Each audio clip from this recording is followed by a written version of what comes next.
Hi, everybody. Kim Becker here with Mile High Huddle, and joining me, as always, is editor and publisher Chad Jensen. And Chad, general manager George Paton had his introductory press conference on Tuesday where he did address the Drew Lock topic. So what should fans take away from his remarks on Lock?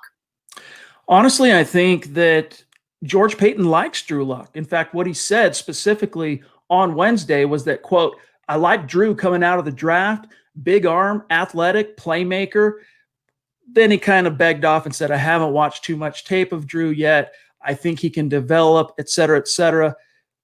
Look, I think the first thing George Paton did after accepting the initial interview for the Broncos GM opportunity was turn on some tape and get a beat on Drew Lock. But I do believe him. Maybe he hasn't gone down the rabbit hole completely in terms of studying all the tape on Drew Lock.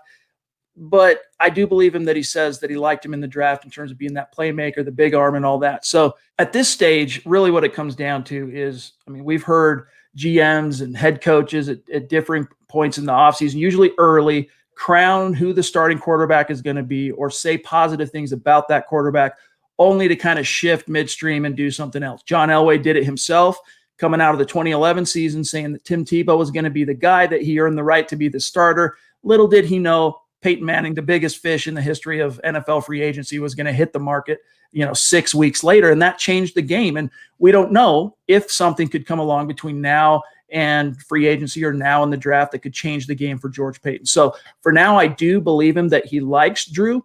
But one of the other things he emphasized on Wednesday is that he's going to turn over every single stone in search of opportunities to upgrade this roster.